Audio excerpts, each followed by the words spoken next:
She laughed like I was a joke. No one's gonna believe you. And she was right. If I said anything, it'd sound petty, fragile, jealous. So I didn't say anything. I just let her talk. Because that's the thing about people who talk too much. Eventually, they forget who's listening. Or what's recording. I didn't even flinch when she said it. But the audio caught everything. Especially what she called her own dad. There's a moment when someone's tone changes, and the room doesn't. That's when you start wondering if you're the only one who hears the cold. I used to think I was lucky. She was smart, outspoken, magnetic. People loved her confidence. At first, so did I. But the longer we were together, the more I noticed. She didn't joke with people. She joked at them. At me. And every time I tried to say something, she flipped it. I was overthinking, too sensitive, making it weird. So I stayed quiet. I let her build the version of me that worked best for her narrative. Soft, awkward, useful. But when she started laughing at me in front of her family, I started writing things down. Then I stopped. Because writing made it feel real. Instead, I bought a recorder. Small enough to clip under a collar. Big enough to hold the truth. Her parents had just opened a bottle of red. It was supposed to be a casual dinner, nothing formal. She said they wanted to get to know me better. And maybe they did. But what they got was a performance. One she'd rehearsed many times before, in smaller crowds. It started harmless. She recapped how we met, how I overanalyze everything, how I once spent 45 minutes choosing almond milk. They chuckled. I smiled. Then came the Wi-Fi comment. He cries when the Wi-Fi drops, she said, topping off her mom's glass. Everyone laughed. Not a full laugh. More like a polite, oh, you're silly laugh. But enough. Enough to make me feel it in my spine. I did what I always did, half laughed. Not because it was funny. Because it was easier than correcting her. If I had said anything at all, I'd be the problem. Too defensive, can't take a joke. Oh my God, babe, really? Her dad raised an eyebrow. The kind of look that says, wait, is that true? He didn't say anything. He just shifted in his chair. She didn't stop there. He once Googled how to fix a garbage disposal, she added, and still called my dad after. More laughter. Her brother smirked into his napkin. No one asked if it was real. No one checked the tone. Why would they? She sounded charming. Teasing. Comfortable. And I was just the plus one. That's what I was learning. In her world, I was always a guest. A character. Once she got to narrate. My role was simple, mild embarrassment, emotional support, convenient silence. So I sat there. My food getting cold. Smiling in that frozen, distant way you do when you're trying not to ruin the mood. But something in me stiffened. Not because the insult was new, I'd heard worse. But because of how easily it came. The rhythm of it. Like she'd done it before. Probably had. Different dinner tables, different faces, same script. She kept talking. About how I always say sorry too much. About how I once bought her the same book twice. Each detail carefully selected. Each anecdote designed to land like a feather, but with the weight of a stone.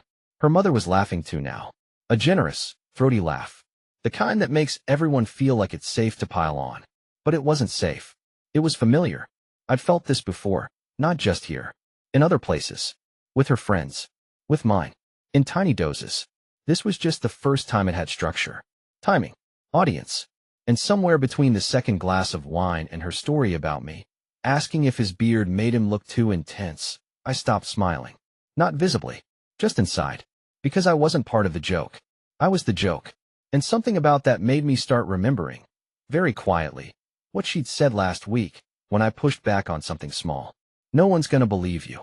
And sitting at that table, I knew she wasn't wrong. Not yet. That night, back at her apartment, I brought it up. Not harshly. Not even directly. Just a simple, hey, some of the stuff you said at dinner kinda stung. She rolled her eyes before I even finished the sentence. That exhale, the one that said I was exhausting. Oh my God, she said, like I'd accused her of arson instead of making me the punchline in front of her family. It was banter, babe. Grow up. And just like that, the floor tilted. She said her family was sarcastic, that teasing meant they liked me. That if I couldn't handle a little humor, maybe I needed to work on my self-esteem. She even suggested therapy. Not in a mean way, just, maybe it'd help you learn to take a joke. I remember nodding. I remember trying to explain again that it wasn't the jokes themselves, but the setting, the delivery, the way I wasn't allowed to push back. She laughed. Said I was overanalyzing everything like always. It was like arguing with a fog. Every time I tried to pin something down, it shifted, slipped through, became my fault. That's when the loop started. Every concern I voiced became a weakness.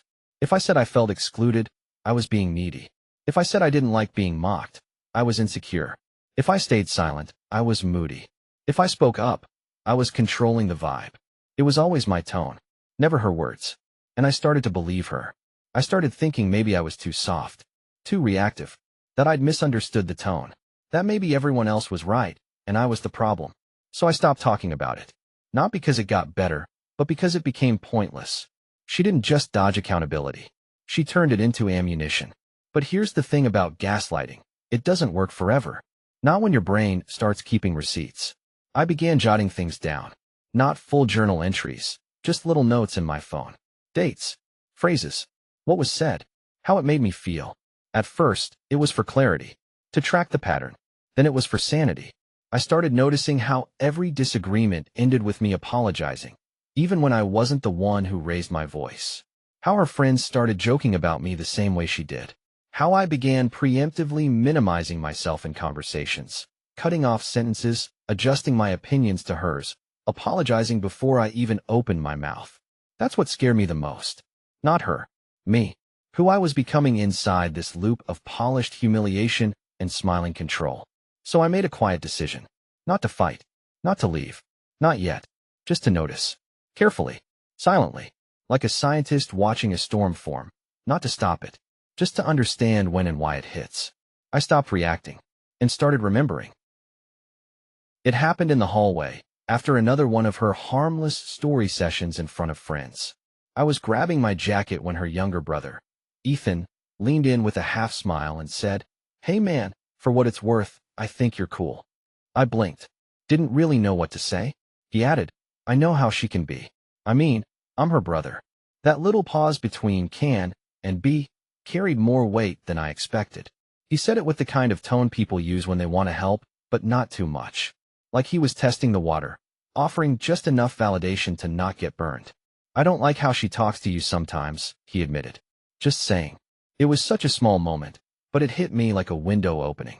For once, I felt like someone else saw it. I wasn't just imagining it. I wasn't the only one catching the tone shifts, the casual erasure. Maybe I wasn't being too sensitive. Maybe someone else noticed the script. I said thanks. He shrugged, like he'd said too much. "She gets that from Dad," he added quickly, like a disclaimer. Then he wandered off. And for about 5 minutes, I felt less crazy. But then came the weekend. We were all watching a movie. She made some offhand remark about me still using wired headphones like it's 2012. Another joke. Light tone. Aimed low. I glanced at Ethan. He laughed, louder than the others.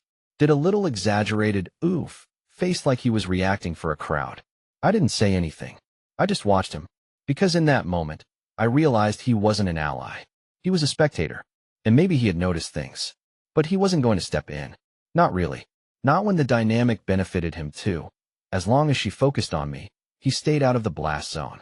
That was the moment I ordered the mic. A keychain recorder. Discreet. No wires. Nothing dramatic. I didn't even plan to use it right away. But I needed something. Not to trap her. Not even to prove a point. I just needed to hear it again, without the noise in my head. Without the guilt and second-guessing. Something external. Something real. Because it was becoming harder to tell where her version of me ended and where I actually began. I didn't expect Ethan to defend me after that. He'd done his part. Offered the illusion of support. Enough to keep me still. That's the thing about false allies. They say just enough to make you stay, never enough to make you leave. It was a Thursday night. She had her friends over.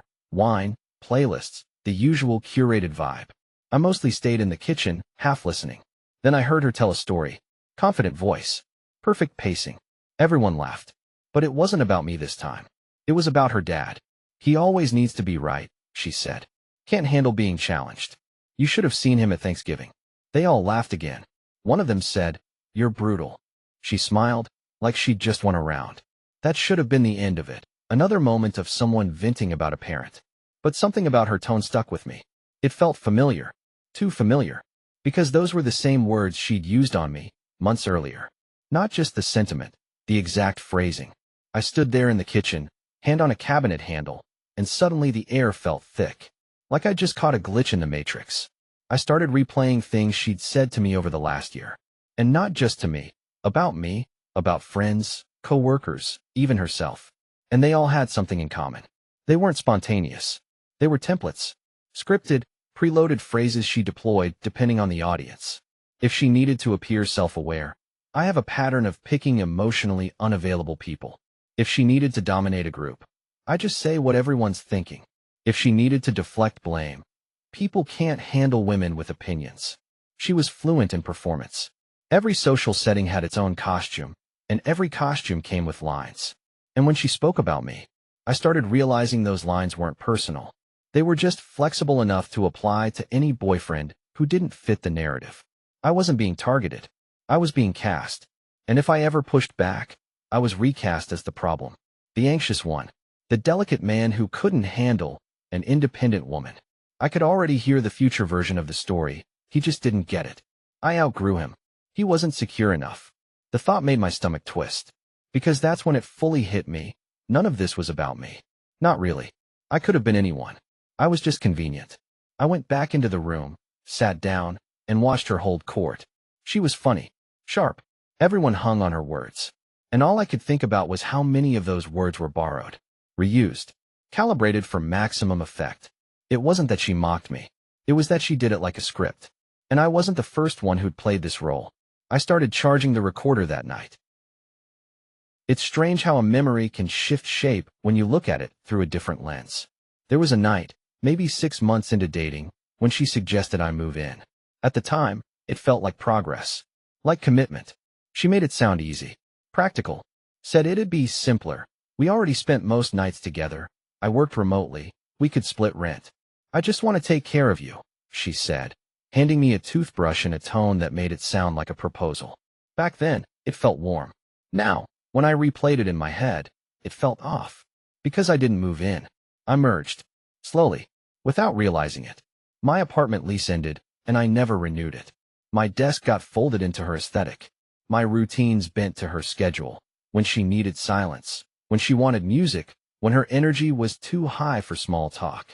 She never asked me to change. She just made it difficult not to. There wasn't yelling. No rules. No ultimatums. Just a constant, invisible gravitational pull. And the longer I stayed, the less space there was for disagreement. At first, it was about surface things. My throw blanket clashed with the living room. My lamp was too harsh. My books didn't really fit the vibe. Then it got quieter, subtler. If I slept in, I was low energy. If I didn't want to go out, I was emotionally avoidant. If I expressed frustration, I was misplacing it. So I adapted, adjusted, folded, not all at once, piece by piece, until I could barely remember what my own rhythm used to sound like. It wasn't a home. It was a set. And I was just a prop that occasionally moved when the spotlight hit. The mic hadn't even been used yet, but I already knew why I bought it. It wasn't to catch a villain. She wasn't one. Not in the traditional sense. She didn't slam doors. Didn't insult me. Didn't scream. She just shaped things. And when I resisted, even gently, the shaping turned sharper. Cold sarcasm. Strategic silence. Reframed concern. I just want us to be aligned, she'd say. I care about the energy we build together. It always sounded so kind. But now I could hear the echo underneath it. It was the same voice that once told me I'd be less anxious if I had fewer opinions. The same voice that once said my quiet was a mood killer. The same voice that had slowly rewritten mine. I didn't realize, until that flashback played out in full, that I had stopped asking myself what I wanted. I had stopped wanting it all. Just maintained. Smoothed. Adjusted. And that night, as that memory came back sharper than ever, I realized I wasn't being taken care of. I was being rewritten. She called it a casual night. Said her parents were stopping by. Her brother, too. Just wine and takeout. No pressure. Which, in our shared language, meant, don't make it weird. I felt that old twinge in my chest, the one I used to ignore. The one that whispered, this isn't for you. This is for them. But I didn't argue. Instead, I clipped the mic inside my shirt collar. It wasn't about evidence. It was about calibration. I needed to know if I was still exaggerating, or if it really was this constant. Her mom brought dessert. Her dad brought a bottle of something French. Her brother arrived last, still in gym clothes, already laughing about something that happened at work. The whole evening glowed with that easy, practiced warmth. But under it all, I could feel the script brewing. She started slow. A story about how I cried during a car commercial once. Not even true. It was a Super Bowl ad that caught me off guard, and I teared up, barely. But that didn't matter. Her mom laughed. Her brother snorted. I smiled, thinly. Said nothing. She moved on to how I once double-booked 2 restaurant reservations on the same night because I couldn't decide. Then came the kicker. You know what he reminds me of? She said, topping off her mom's glass. Dad. But like, the insecure version. Silence. Brief. Sharp. Her dad didn't laugh. Didn't speak either. Just looked down at the bottle label. Her mom's smile froze. Then twitched back into place. And she just kept going. Like nothing shifted. Like the silence wasn't a fracture. Like she hadn't just taken a shot at both of us. For fun. I stared at the table. Took a slow sip of wine. And in that moment, I realized, this wasn't improvisation. This was the setup. She didn't just tell stories. She directed scenes. She picked the tone, the victim, the moral. Sometimes it was her dad. Sometimes it was her brother. Lately, it was me. The more comfortable she got, the more cutting the script became. What scared me most wasn't the comment. It was how confident she was no one would stop her. How certain she seemed that her voice shaped the room. And how right she was. Her dad said nothing. Her mom laughed, too hard this time, like she was covering for something.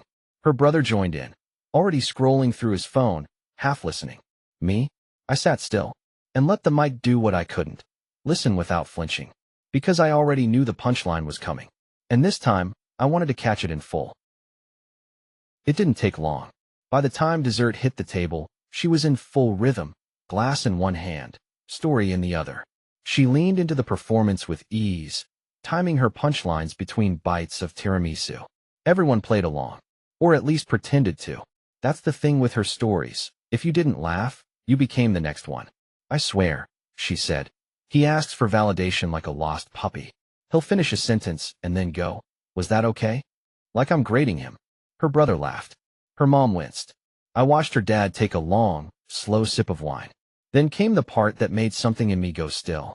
She looked around, like she was about to deliver the best line of the night, and said.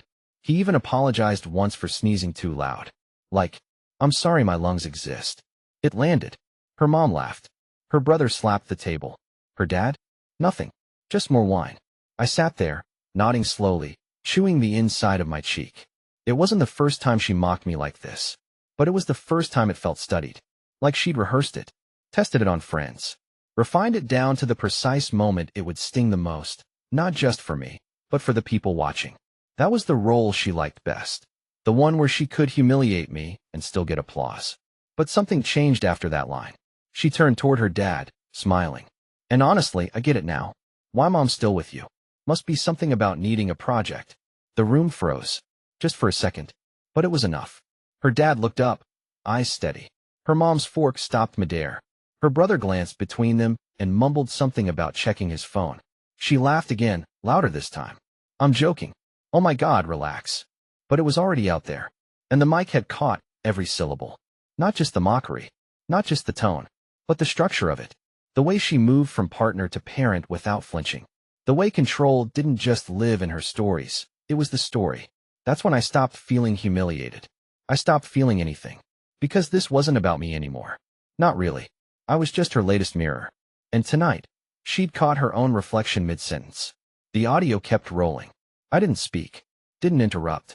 Just sat back and listened. Not to what she said, but to the silence that followed. The kind of silence that knows the performance just cracked. And behind it, something uglier. Something real. Back in the apartment, she went straight to bed, tipsy and smug. I stayed in the kitchen. Lights off. Just me and the small glow of the recorder as I plugged it into my laptop. I didn't feel angry. Or betrayed. I felt clinical. Like I'd been studying a case for months, and the last piece finally fit. Not because of what she said about me. I'd already filed that under expected. But what she said about her dad. That was unfiltered. That wasn't designed for applause. That was who she was when the mask slipped. I sat in the dark and listened. Every sentence from that dinner. The fake laughing. The subtle digs. The moment her dad looked away. And then that line. You know why mom stays with dad? Because she's weak. Just like him. She didn't whisper it. Didn't blink. She said it like she believed it. Like she had been waiting to say it. And for the first time, I saw her clearly. Not as the charismatic, assertive woman everyone praised, but as someone who needed the world to be just a little smaller than her, so she could manage it. Every laugh was a leash. Every joke a test. And when someone failed to play along, they became the next anecdote. She didn't insult people. She redefined them. I closed my laptop, left the mic on the counter, stood in the kitchen, listening to the hum of the fridge and the weight of something falling off my back, something I hadn't realized I'd been carrying. It wasn't the recording that shifted the control. It was the silence after. Because I no longer needed her to admit it.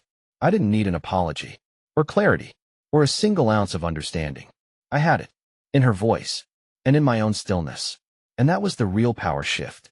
Not in confrontation, not in some dramatic blow-up, but in the quiet decision to stop defending yourself in a courtroom where the judge is also the accuser, and the audience just wants a show.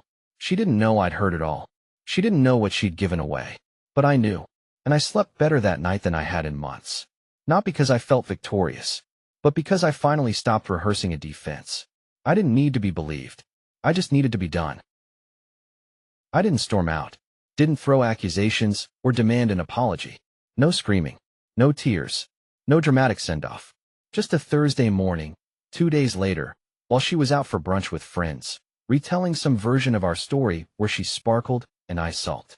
I'd already booked a co-working desk for the next 3 months. Already transferred the joint streaming accounts back to her email. Already cleared my documents off the shared laptop. Already boxed up the throw blanket she hated. I left the keys on the counter, next to a note that said, "You said no one would believe me." So I didn't bother explaining. That was it. No warning. No justification. No plea for understanding. Just silence. The one thing she couldn't reshape. She texted that afternoon. "Did you leave your charger?" Then, "Is this about Sunday?" I was joking. I didn't respond. Later that evening. "I don't understand what you're doing. This is dramatic." Still nothing. And finally, "If you needed space, you could have just said something." But I had. 100 times. In different tones. With different words. And each one got rerouted back to me as insecurity, moodiness, overreaction. She didn't hear silence now. She heard threat. Because silence, from someone she couldn't narrate anymore, was dangerous. I could feel it in her messages, the tone shifting from puzzled to defensive to angry. She wanted to know what I'd told people, what I'd said about her, whether I was trying to ruin her reputation. I wasn't. I hadn't said a word to anyone. I didn't need to. This wasn't about taking her down. It wasn't even about exposing her. It was about not letting her edit me anymore.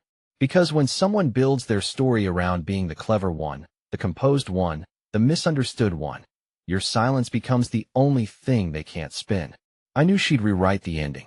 I knew the next guy would get the story of the ex who was too sensitive, emotionally passive, couldn't handle a strong woman. And honestly, let her. Let her say what she needs to feel untouched. Because I didn't leave to make a point. I left to keep myself from disappearing. And the version of me that stayed would have been someone I wouldn't recognize in 5 years. That was the final line I refused to let her write. It's been a few months. The texts stopped. The calls too. Eventually, even the subtweets dried up. I never shared the recording. Not because I was protecting her, but because I wasn't interested in building my own stage. She had her audience. She always would. And I didn't need one. The file still sits on a drive I don't open anymore. Not for revenge. Not even for validation. It's a mirror, not a weapon. A reminder of how easily I was rewritten in real time. How quickly my boundaries became quirks, my hesitations became issues, and my silence became something she got to narrate. I don't think she ever intended to be cruel. But I also don't think she cared if she was.